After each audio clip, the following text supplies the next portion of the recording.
नमस्कार साथियों, मैं शांतनु आप सभी का एक बार फिर से बहुत बहुत स्वागत करता हूं टॉप ऑफिसर्स विजन के इस करंट अफेयर की क्लास में। आज की करंट अफेयर की क्लास भी काफी महत्वपूर्ण है, इंटरेक्टिव है, तो आप इसे पूरा देखेंगे। हम सबसे पहले पिछले दिनों का एक तेज तर्रार गति से रिवीजन करेंगे और फिर आज की करंट अफेयर को लेकर बढ़ेंगे। तो स्वागत करता हूं मैं आप सभी का। हम सभी जानते हैं करंट अफेयर काफी महत्वपूर्ण है और बिना किसी अतिरिक्त बात को करते हुए बिना समय गवाए हम पहले रिवीजन करेंगे। अखबारों का महत्वपूर्ण रोल होता है हमारे करंट अफेयर की तैयारी में। तो जितने भी करंट अफेयर यहाँ आप देखेंगे जो तैयार किए जाते हैं वह अखबारों के माध्यम से अलग अलग ऑथेंटिक सूचना स्रोतों से लिए जाते हैं, ताकि यह आपकी तैयारी को बेहतर बनाए। ना कि कोई भी करंट अफेयर उठाए उसको करंट अफेयर बना के आपके सामने पेश कर दिया जाता है। तो चलिए, तो आज का पहला करंट अफेयर हमारा है रिवीजन का। विश्व प्रेस स्वतंत्रता सूचकांक भारत 2026 में भारत का स्थान क्या रहा है। तो विश्व प्रेस स्वतंत्रता सूचकांक 2026 में यदि भारत के स्थान की बात करें तो भारत की जो रैंकिंग है वह 157वां है। कितने देशों में? 180 देशों में। यदि 2025 की बात करें तो 2025 में भारत की जो रैंकिंग थी 151वीं थी और इस बार जो रैंकिंग है वह आपको 6 अंकों की गिरावट दर्ज की गई है। यदि पूछे कि विश्व प्रेस स्वतंत्रता सूचकांक यह कौन जारी करता है, वर्ल्ड प्रेस फ्रीडम इंडेक्स, तो यह आपको जारी करती है जर्मनी की एक संस्था है, reporters without borders. Reporters without borders के द्वारा यह आपको जारी किया जाता है। ठीक है, रिपोर्टर्स विदाउट बॉर्डर्स कहाँ की संस्था है? तो यह आपको जर्मनी की संस्था है, रिपोर्टर्स विदाउट बॉर्डर्स। और यह आपको वर्ल्ड प्रेस फ्रीडम इंडेक्स जारी करती है। वर्ल्ड प्रेस फ्रीडम इंडेक्स जो है सो दोस्तों किसी भी देश के लोकतंत्र की, वहां के न्यूज चैनल्स की किस प्रकार की विश्वसनीयता है, किस प्रकार से उन न्यूज चैनल्स पे कंट्रोल्स है सरकारों का या नहीं है, उस आधार पे तय किया जाता है कि वहां की पत्रकारिता की स्थिति कैसी है। क्या कोई सरकारी दबाव है, कंट्रोल है, या पत्रकारिता पूरी तरह स्वतंत्र है। यदि बात करें इसमें रैंकिंग की, तो अगला प्रश्न हमारा कि विश्व प्रेस स्वतंत्रता सूचकांक 2026 में कौन सा देश शीर्ष पर रहा है? तो नॉर्वे इसमें लगातार 10वें वर्ष पहले स्थान पे कायम रहा है। ठीक है, चलिए आगे बढ़ते हैं। आईएनएस महेंद्रगिरी क्या है और इसे कब नौसेना को सौंपा गया? तो आईएनएस महेंद्रगिरी की बात करें तो यह आपको प्रोजेक्ट 17 ए के तहत निर्मित 7वां और अंतिम स्टील्थ गाइडेड मिसाइल फ्रिगेट है, जिसे 30 अप्रैल 2026 को भारतीय नौसेना में शामिल कर लिया गया। क्या है इसका नाम? आईएनएस महेंद्रगिरी। आईएनएस महेंद्रगिरी को पूछेगा कि किस प्रोजेक्ट के तहत बनाया गया है, तो अब वह आपको प्रोजेक्ट 17 ए के तहत उसका निर्माण किया गया है। चलिए आगे की ओर बढ़ते हैं। आगे कि दृष्टि सैटेलाइट की क्या विशेषता है? दृष्टि सैटेलाइट की क्या विशेषता है दोस्तों? यह दुनिया का पहला उपग्रह है जिसमें कि ऑप्टोसार तकनीक का उपयोग किया गया है, जो रडार और मल्टी स्पेक्ट्रल इमेजिंग सेंसर को एक साथ जोड़ता है। तो दृष्टि क्या है? दृष्टि सैटेलाइट है यह आपको, और ये दुनिया का पहला उपग्रह जिसमें ऑप्टोसार तकनीक का उपयोग किया गया है। ठीक है, चलिए आगे की ओर आते हैं। आगे हम फिर देखते हैं क्या है। नॉर्थ टेक सिंपोजियम का आयोजन कहाँ किया गया? नॉर्थ टेक सिंपोजियम 2026 का आयोजन कहाँ गया दोस्तों? ये आपको प्रयागराज उत्तर प्रदेश में नॉर्थ टेक सिंपोजियम 2026 का आयोजन किया गया था। आगे हमने क्या देखा था कि भारत का पहला पूरी तरह से पेपरलेस कागज रहित न्यायपालिका किस राज्य की है? तो पूरी तरह से पेपरलेस कागज रहित न्यायपालिका किस राज्य की हो जाएगी? वो आपको सिक्किम। वो आपको सिक्किम को 1 मई 2026 को देश का पहला पूरी तरह से पेपरलेस न्यायपालिका राज्य घोषित किया गया है। ठीक है, आगे की ओर देखते हैं। अगला करंट अफेयर हमारा क्या है? भारत का पहला ग्रीन मेथनॉल प्लांट कहां स्थापित किया गया? भारत का पहला ग्रीन मेथनॉल प्लांट कहां स्थापित किया गया? ये दोस्तों गुजरात के कांडला में। कहा? गुजरात के कांडला में, जहां की गांडा बावल यानी कि प्रोसिफेरस जेलीफ्लोरा प्रोसिफेरस सॉरी प्रोसोफिस जेलीफ्लोरा का उपयोग कच्चे माल के रूप में करके ग्रीन मेथनॉल का उत्पादन किया जाएगा। यह कहां स्थापित किया गया? भारत का पहला ग्रीन मेथनॉल प्लांट तो गुजरात के कांडला में। ठीक है, आगे की ओर बढ़ते हैं। आगे हमारा प्रश्न क्या है? हिंदुस्तान एरोनॉटिक्स लिमिटेड के नए अध्यक्ष के रूप में किसे नियुक्त किया गया है? तो रवि के ने 1 मई 2026 को आपको नए 22वें अध्यक्ष और प्रबंध निदेशक यानी सीएमडी का कार्यभार संभाला है। कौन है? क्या नाम है उनका? रवि के। रवि के आपको हिंदुस्तान एरोनॉटिक्स लिमिटेड के नए सीएमडी बनाए गए हैं। एचएएल का हेडक्वार्टर कहां है? यह है आपको बेंगलुरु में। ठीक है, कहां है दोस्तों? यह आपको बेंगलुरु में। चलिए आगे की ओर बढ़ते हैं, देखते हैं आगे क्या है हमारा। किस देश ने हाल ही में ओपेक संगठन से अलग होने का निर्णय लिया है। तो OPEC organization of petroleum exporting countries, इसका हेडक्वार्टर कहाँ, इसका फुल फॉर्म पूछेगा क्या हो जाएगा, ये आपको organization of petroleum exporting countries.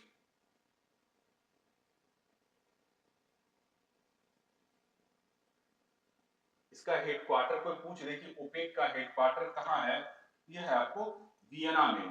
Vienna, Austria की राजधानी वियना में ओपेक का क्या है, हेडक्वार्टर है। ठीक है, हाल ही में यूएई ने तेल उत्पादन को बढ़ाने के लिए के उद्देश्य से क्या करना है उसका, उसके तेल उत्पादन को बढ़ाने के उद्देश्य से आपको ओपेक से हटने का निर्णय लिया है। किसने, आपको यूएई ने। ठीक है, इसको याद रखिएगा, काफी इंपॉर्टेंट है।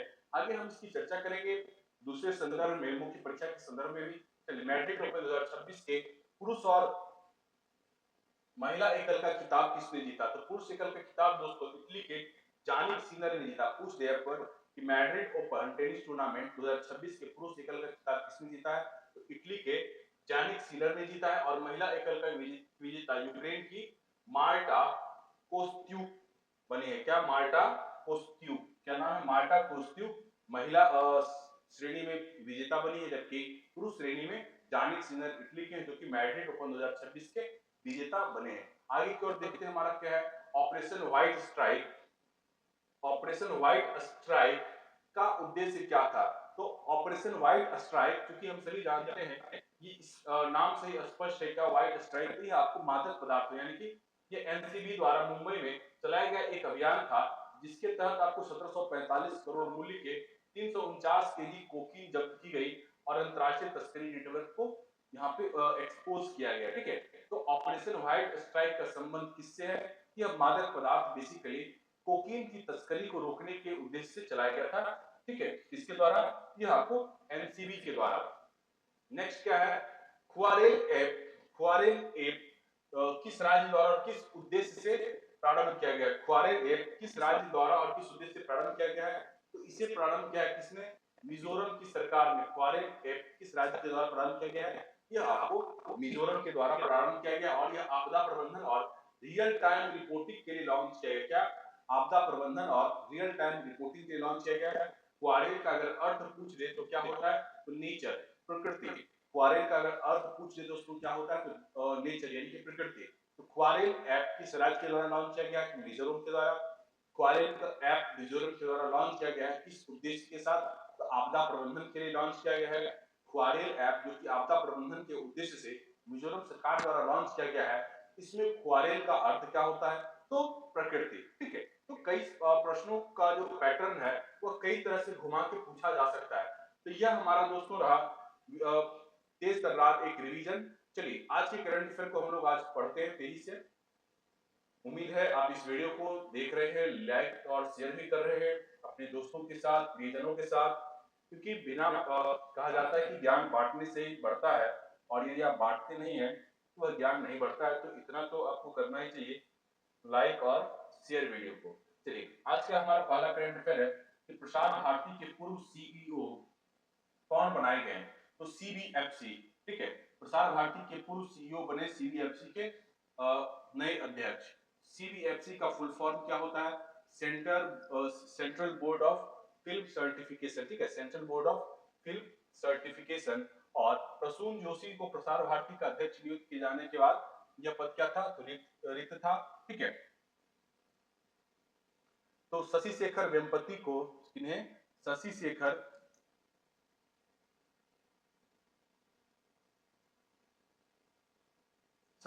वेम्पति को दोस्तों नया सीईओ बनाया गया, किसका, CBFC, central board of film certification. और central board of film certification जो है, यही फिल्मों को प्रमाण पत्र प्रदान करता है कि कौन सी फिल्म ए कैटेगरी का होगा, ठीक है, कौन सी फिल्म यूए कैटेगरी का होगा, या कौन सी फिल्म यू कैटेगरी का होगा। ठीक है, तो यह तीन कैटेगरी जनरली देता है। ए कैटेगरी से तात्पर्य है कि यह आपको 18 वर्ष से अधिक उम्र वालों के लिए होता है। यूए कैटेगरी का तात्पर्य है कि 18 से कम वाले देख तो सकते हैं, लेकिन वह किसी बड़े व्यक्ति के साथ ही ऐसा देख सकते, साथ आवश्यक है। और यू कैटेगरी का तात्पर्य होता है और सभी लोग देख सकते हैं इस फिल्म को। ठीक है, तो सामान्यतः तीन कैटेगरी में central board of film certification के द्वारा फिल्मों को प्रमाण पत्र प्रदान किया जाता है। चलिए आगे की ओर देखते हैं, आगे बढ़ते हैं। आगे क्या है हमारा, आगे इसके संबंध में एक जानकारी है कुछ, वो क्या है, तो नियुक्ति। हाँ, तो शशि शेखर वेम्पति को सीबीएफसी यानी central board of film certification का नया अध्यक्ष नियुक्त किया गया है। वेम्पति इससे पहले कहाँ थे, प्रसार भारती के सीईओ के रूप में कार्य कर चुके हैं और उनका कार्यकाल 3 वर्षों के लिए रखा गया है। उन्होंने किसका स्थान लिया है, तो प्रसून जोशी का। प्रसून जोशी अब कहाँ चले गए हैं, तो प्रसून जोशी अब प्रसार भारती में चले गए हैं। ठीक है, प्रसून जोशी को प्रसार भारती का अध्यक्ष बनाया गया है और प्रसार भारती की जो पूर्व सीईओ थे शशि शेखर वेम्पति, उनको कहां लाया गया है, तो उनको लाया गया है दोस्तों अब CBFC central board of film certification में। ठीक है, तो वही बात हो गई कि यह रेगुलेट करती है फिल्मों की, और यह पूछ दे कभी सीबीएफसी किसके अंतर्गत आता है दोस्तों, ये आपको सूचना एवं प्रसारण मंत्रालय के अधीन आता है। किसके, सूचना एवं प्रसारण मंत्रालय के अधीन सीबीएफसी कार्य करती है। चलिए आगे की ओर बढ़ते हैं। ठीक है, हाँ चलिए आगे आते हैं। आगे हमारा क्या है, हाँ, समंदर में हंटा वायरस का खौफ। हंटा वायरस अभी हाल ही में एक नया वायरस दुनिया के समक्ष आया है, जिसने फिर से एक बार चिंता का सबब लोगों के समक्ष प्रस्तुत कर दिया है। और यह हंटा वायरस आपको कुछ मामले में कोरोना वायरस से माना जा रहा है ज्यादा ज्यादा घातक है। हालांकि फैलता कम तेजी से, लेकिन हंटा वायरस घातक बहुत ज्यादा है। पूछ देगा कि हंटा वायरस किस चीज से फैलता है, वो आपको चूहों से फैलता है। किससे, चूहों से फैलता है। ठीक है, हंटा वायरस किससे फैलता है, तो चूहों से फैलता है। और ये साउथ अफ्रीका के साइंटिस्ट जो हैं, वैज्ञानिक जो हैं, उन्होंने रिसर्च करके बताया है कि यह आपको इंडीज स्ट्रेन स्तर का है। इसका यह वायरस कैसा है, तो यह आपको इंडीज स्ट्रेन वायरस है। कैसा, इंडीज स्ट्रेन वायरस है, इंडीज स्ट्रेन। और माना जा रहा है कि यह एक व्यक्ति से दूसरे व्यक्ति में आसानी से फैल सकता है। यह जो दोस्तों जहाज था, इस जहाज का क्या नाम था, इस जहाज का नाम है एमवी हॉन्डियस। इस जहाज का नाम है एमवी हॉन्डियस। ठीक है, एमवी हॉन्डियस जहाज था, इसी पे यह वायरस पाया गया है। और इससे प्रभावित जो देश हैं वे दक्षिण अफ्रीका है, नीदरलैंड है और स्विट्जरलैंड है, जर्मनी है। ठीक है, इसमें दंपत्ति मौतें भी देखी गई, जिसमें एक डच दंपति और एक जर्मन व्यक्ति था। चलिए, हंटा वायरस के मामले में अगर देखें तो घटना स्थल कहां है, तो अटलांटिक महासागर में केप वर्डे के पास खड़े क्रूज शिप यानी एमवी हॉन्डियस पर संक्रमण सबसे पहले फैला पाया गया है। प्रभावित देश में इसमें दक्षिण अफ्रीका का जोहान्सबर्ग क्षेत्र है, नीदरलैंड, जर्मनी और स्विट्जरलैंड में अलर्ट है। 3 मौतें, 3 मौतों में एक डच दंपति, एक जर्मन व्यक्ति की मृत्यु हुई और कई सारे लोगों को एयरलिफ्ट किया गया। ठीक है, आगे देखते हैं हमारा क्या है। तो हाँ, आगे जो खबर है, ये बात करता है दक्षिण अफ्रीका की जांच के अनुसार यह आपको इंडिज स्ट्रेन है। क्या है यह एक इंडिज स्ट्रेन है। हंटा वायरस वह दुर्लभ प्रकार है जो इंसान से इंसान में फैल सकता है। हंटा वायरस क्या है, इंसानों और इंसानों के बीच फैल सकता है। विशेषज्ञों के अनुसार यह केवल करीबी संपर्क मतलब क्लोज कांटेक्ट में ही जब फैलता है।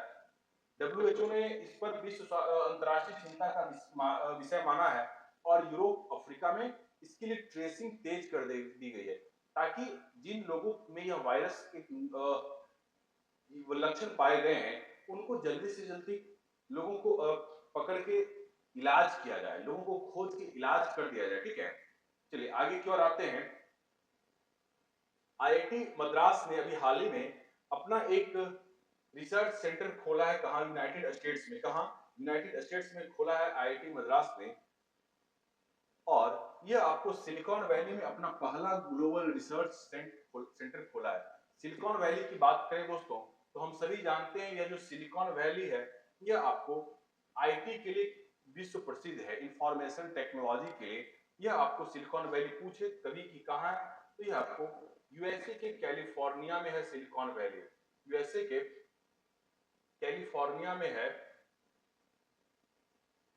और यह अपने आईटी इंडस्ट्रीज के लिए पूरी दुनिया में जाना जाता है।